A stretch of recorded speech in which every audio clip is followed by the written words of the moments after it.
अक्षय तृतीया को क्या खरीदारी करना चाहिए जिससे आपका सोया भाग्य चमक उठे। हर साल वैशाख माह के शुक्ल पक्ष की तृतीया तिथि के दिन अक्षय तृतीया का त्योहार हिंदू धर्म में बड़ी ही धूमधाम से मनाया जाता है। पंचांग के मुताबिक इस साल इस तिथि की शुरुआत 10 मई की सुबह 4:19 से शुरू होगी और इसका समापन 11 मई की देर रात 3 बजे तक होगा। ऐसे में उदय तिथि के मुताबिक यह 10 मई 2024 दिन शुक्रवार को मनाया जाएगा।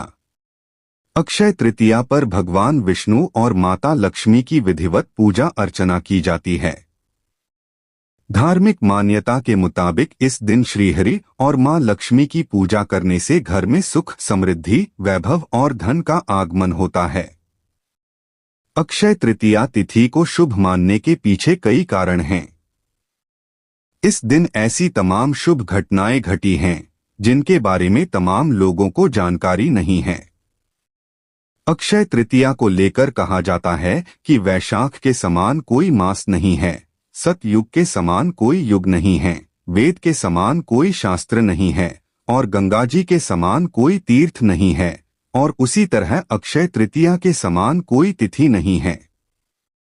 भगवान विष्णु के 6वें अवतार भगवान परशुराम का जन्म अक्षय तृतीया के दिन ही हुआ था।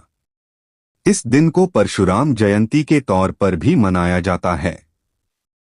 भगवान परशुराम को 8 चिरंजीवियों में से एक माना गया है। मान्यता है कि वे आज भी धरती पर मौजूद हैं। माना जाता है कि अक्षय तृतीया के दिन ही भगवान वेदव्यास ने महाभारत की कथा सुनाना शुरू किया था और भगवान गणपति ने इसे लिखना शुरू किया था। इस महाभारत में ही गीता भी समाहित है। ये भी माना जाता है कि मां गंगा इसी दिन धरती पर अवतरित हुई थीं। इसलिए इस दिन गंगा स्नान का विशेष महत्व माना जाता है। इस दिन गंगा स्नान करने से आपके जाने अनजाने किए गए पाप कट जाते हैं। आप अगर गंगा में जाकर नहीं नहा सकते हैं तो घर में ही नहाने के पानी में थोड़ा गंगा जल मिलाकर स्नान करें। अक्षय तृतीया को लेकर कहा जाता है कि इसी दिन भगवान श्री कृष्ण ने द्रौपदी की लाज बचाई थी। इसी दिन युधिष्ठिर को अक्षय पात्र मिला था। इस पात्र का भोजन कभी समाप्त नहीं होता। इससे युधिष्ठिर अपने राज्य के लोगों को भोजन उपलब्ध करवाते थे। अक्षय तृतीया के दिन ही सुदामा अपने मित्र भगवान कृष्ण से मिले थे। सुदामा ने कृष्ण को भेंट स्वरूप चावल के मात्र कुछ मुट्ठी दाने दिए थे। उनके पास श्री कृष्ण को देने के लिए कुछ नहीं था। भाव के भूखे भगवान ने उनके प्रेम से प्रसन्न होकर उनकी झोपड़ी को महल बना दिया था। नया वाहन लेना या गृह प्रवेश करना, आभूषण खरीदना इत्यादि जैसे कार्यों के लिए तो लोग इस तिथि का विशेष उपयोग करते हैं। मान्यता है कि यह दिन सभी के जीवन में अच्छे भाग्य और सफलता को लाता है। इसलिए लोग जमीन जायदाद संबंधी कार्य, शेयर मार्केट में निवेश, रियल एस्टेट के सौदे या कोई नया बिजनेस शुरू करने जैसे काम भी लोग इसी दिन करने की चाह रखते हैं। इस दिन शादी करना भी शुभ माना जाता है। शादी के लिए मुहूर्त भी देखने की जरूरत नहीं होती और इस दिन शादी करने से दाम्पत्य जीवन में सुख, समृद्धि और शांति पूर्ण रहता है।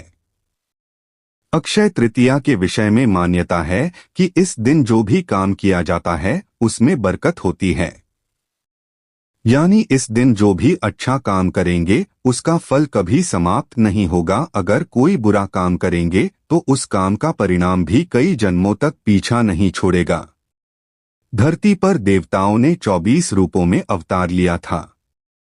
इनमें 6ठा अवतार भगवान परशुराम का था। पुराणों में उनका जन्म अक्षय तृतीया को हुआ था। इस दिन भगवान विष्णु के चरणों से धरती पर गंगा अवतरित हुई। सतयुग, द्वापर व त्रेतायुग के प्रारंभ की गणना इस दिन से होती है। शास्त्रों की इस मान्यता को वर्तमान में व्यापारिक रूप दे दिया गया है, जिसके कारण अक्षय तृतीया के मूल उद्देश्य से हटकर लोग खरीदारी में लगे रहते हैं। वास्तव में यह वस्तु खरीदने का दिन नहीं है। वस्तु की खरीदारी में आपका संचित धन खर्च होता है। वैशाख मास की विशिष्टता इसमें आने वाली अक्षय तृतीया के कारण अक्षुण्ण हो जाती है। वैशाख मास के शुक्ल पक्ष तृतीया को मनाए जाने वाले इस पर्व का उल्लेख विष्णु धर्म सूत्र, मत्स्य पुराण, नारदीय पुराण तथा भविष्य पुराण आदि में मिलता है। यह समय अपनी योग्यता को निखारने और अपनी क्षमता को बढ़ाने के लिए उत्तम है। यह मुहूर्त अपने कर्मों को सही दिशा में प्रोत्साहित करने के लिए श्रेष्ठ माना जाता है। शायद यही मुख्य कारण है कि इस काल को दान करने के लिए सबसे अच्छा माना जाता है। वैशाख मास के शुक्ल पक्ष की तृतीया को आखा तीज के रूप में मनाया जाता है। भारतीय जनमानस में यह अक्षय तीज के नाम से प्रसिद्ध है। पुराणों के अनुसार इस दिन सूर्योदय से पूर्व उठकर स्नान, दान, जप, स्वाध्याय आदि करना शुभ फलदायी माना जाता है। इस तिथि में किए गए शुभ कर्म का फल क्षय नहीं होता है। इसको सतयुग के आरंभ की तिथि भी माना जाता है, इसलिए इसे कृतयुगादि तिथि भी कहते हैं। यदि इसी दिन रविवार हो तो वह सर्वाधिक शुभ और पुण्यदायी होने के साथ साथ अक्षय प्रभाव रखने वाली भी हो जाती है।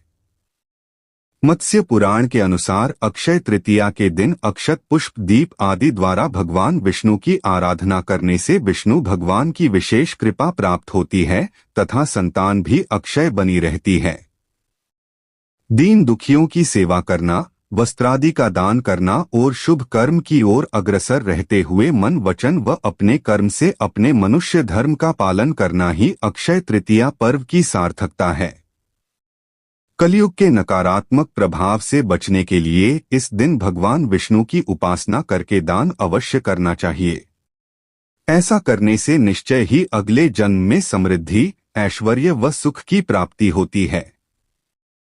इसी दिन भगवान श्री कृष्ण ने युधिष्ठिर के पूछने पर यह बताया था कि आज के दिन जो भी रचनात्मक या सांसारिक कार्य करोगे उसका पुण्य मिलेगा। अक्षय तृतीया के दिन पंखा, चावल, घी, चीनी, सब्जी, फल, जल का पात्र और वस्त्र वगैरह का दान अच्छा माना जाता है। अक्षय तृतीया के दिन स्नान, ध्यान, जप तप करना, हवन करना, स्वाध्याय और पितृतर्पण करने से पुण्य मिलता है। अक्षय तृतीया के पावन दिन पिंडदान करने से पितरों को मोक्ष प्रदान होता है। इस दिन विशेष रूप में पशु पक्षियों की सेवा करना चाहिए। जैसे वैशाख माह में गर्मी के कारण पशु पक्षियों की परेशानियां बढ़ जाती है, इसलिए उन्हें पेड़ की छांव में दाना पानी का प्रबंध करे। अपने घर के आगे गाय और कुत्ते के लिए पानी का छोटा सा कुंड बनाएं। पशु पक्षियों की परेशानियां दूर होने से भगवान आपकी जीवन में आने वाली परेशानियों को हमेशा के लिए दूर करते हैं। इस दिन महिलाएं अपने परिवार की समृद्धि के लिए व्रत करती हैं। अक्षय तृतीया के दिन भगवान विष्णु और देवी लक्ष्मी की पूजा विधि विधान से करने से मनवांछित फल की प्राप्ति होती है। भगवान के सामने धूप दीप प्रज्वलित करें और चंदन, श्वेत कमल के पुष्प या श्वेत गुलाब आदि से पूजन करें। इसके बाद अपने घर में सुख समृद्धि की प्रार्थना करें।